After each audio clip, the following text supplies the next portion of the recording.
Bonjour à tous. Aujourd'hui, on va aborder un sujet polémique. On va parler d'or, mais pas uniquement. Aujourd'hui, je mets l'or face au Bitcoin. Et on va voir qui va l'emporter. Vous avez peut-être déjà vu des vidéos sur le sujet qui se finissaient par une égalité, mais restez bien jusqu'à la fin, je vous promets qu'il y aura un vainqueur.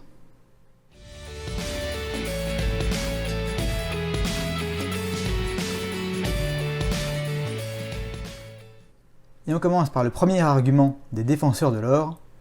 L'or est là depuis 5000 ans, alors que le Bitcoin vient à peine de fêter son 12e anniversaire. Alors oui, c'est incontestable, on bénéficie d'un historique exceptionnel en ce qui concerne l'or.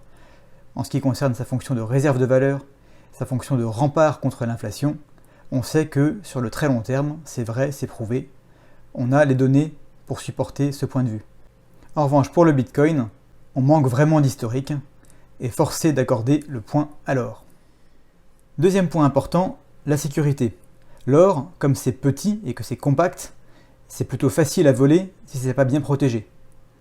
On pourrait penser que, de ce côté-là, le Bitcoin serait plus en sécurité. Eh ben non, si on ne prend pas de grandes précautions, on risque tout autant de se faire voler ses crypto-monnaies. Dans les deux cas, il faut faire preuve d'une très grande prudence. Néanmoins, pour acquérir et maintenir un bon niveau de sécurité pour l'or que l'on stocke, en général, si on fait appel à un professionnel, ça coûte de l'argent. Alors qu'on peut tout à fait mettre ses bitcoins parfaitement à l'abri sans dépenser un centime si on sait comment s'y prendre. En ce qui concerne la sécurité, la balance penche donc du côté du bitcoin. Troisièmement, le transport. Bon là, il n'y a pas photo. Même si l'or est compact, il est très lourd.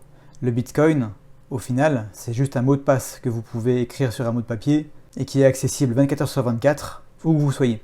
C'est donc encore un point pour le Bitcoin en ce qui concerne le transport. Quatrième élément de comparaison, la simplicité d'usage. J'accorde le point à l'or de ce côté-là, parce que l'or c'est facile. Pour caricaturer, il suffit de le mettre dans un coffre et on est tranquille. Le Bitcoin, en revanche, c'est différent. Pour l'acquérir, le mettre en sécurité et le revendre ensuite, ça nécessite quand même un minimum de connaissances en sécurité informatique. Et même si la situation a tendance à s'améliorer avec l'apparition de nouvelles applications qui viennent faciliter l'accès au Bitcoin pour les particuliers, le principe de base n'est quand même pas évident. Surtout qu'il n'y a pas que le Bitcoin. Il y a maintenant une multitude d'autres crypto-monnaies qui sont venues se greffer autour, alors que pour l'or, c'est beaucoup plus simple. On sait comment le garder en sécurité même chez soi, et on l'échange contre une seule monnaie, celle du pays où on vit. Cinquième point, la divisibilité. Même si en théorie il est possible de diviser l'or, même s'il en existe des pièces de différentes tailles, il faut avouer qu'on est vite assez limité. Vu le cours actuel de l'or, il n'existe pas de fraction assez petite pour payer les petites choses du quotidien. En revanche, pour le Bitcoin, c'est beaucoup plus simple. Il est déjà divisé en 100 millionièmes, qu'on appelle des satoshi. On est quand même 8 chiffres après la virgule.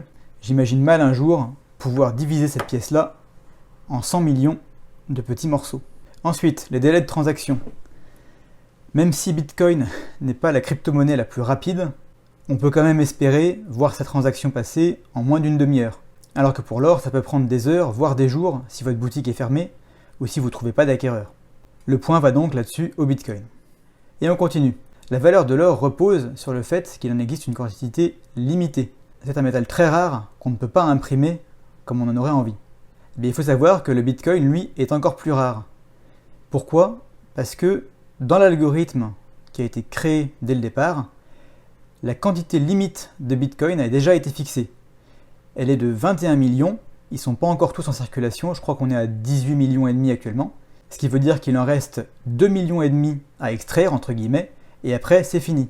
En revanche, l'or, on peut trouver de nouveaux gisements, on ne sait pas vraiment ce qui reste sous terre, sa quantité est limitée bien sûr, mais on ne sait pas vraiment combien il y en a. Le Bitcoin est donc disponible en quantité plus limitée que l'or.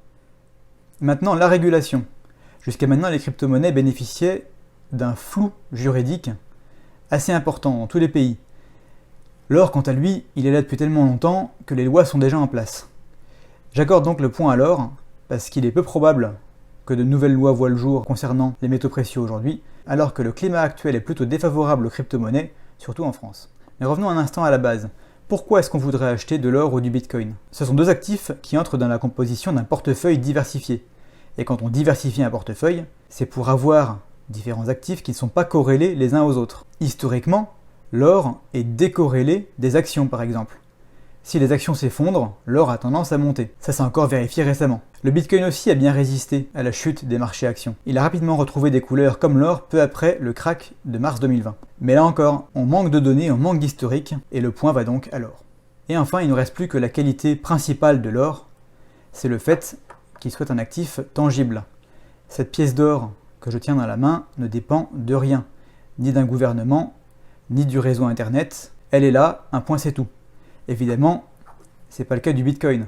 L'or porte en lui ce petit côté survivaliste qui le rend si attractif à ceux qui craignent une crise vraiment grave. De plus, l'or ne sert pas que de réserve de valeur.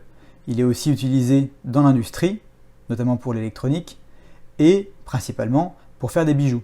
Il s'agit donc d'un actif plus tangible que le Bitcoin, et ça lui fait remporter l'avant-dernier point de cette compétition.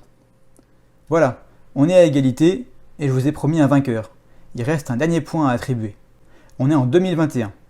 Vu le contexte actuel, l'impression monétaire massive de la part des banques centrales, il est vrai que le contexte est favorable à l'or. La situation économique a de bonnes chances de continuer à se détériorer pendant des mois, et ce, même si le virus disparaît. Mais j'ai peur que ce ne soit pas suffisant pour battre le Bitcoin cette année. En effet, tous les signaux sont ouverts pour le Bitcoin, qui bénéficie en ce moment d'un afflux de capitaux massif. Je rentrerai dans le détail dans une autre vidéo, mais clairement, pour 2021, je vois la performance du Bitcoin nettement devant celle de l'or. Et en conséquence, j'en achèterai davantage que je n'achèterai d'or. Pour conclure, je trouve que l'or et les crypto-monnaies, le Bitcoin en particulier, ont tous les deux leur place dans un portefeuille diversifié. Je ne renie en rien les qualités évidentes de l'or, je continuerai à en détenir et même à en acheter, mais je dois tout de même reconnaître que pour 2021, je crois plus dans le potentiel de croissance du Bitcoin et des crypto-monnaies en général. Ceci n'est bien sûr que mon avis, je ne suis pas conseiller financier, vous restez responsable de faire vos propres recherches et de prendre vos propres décisions. Si le sujet des crypto-monnaies vous intéresse, dites-le moi en commentaire, et je me ferai un plaisir de traiter plus en profondeur du Bitcoin et des autres crypto-monnaies dans d'autres vidéos. Abonnez-vous si la vidéo vous a plu, et à la semaine prochaine.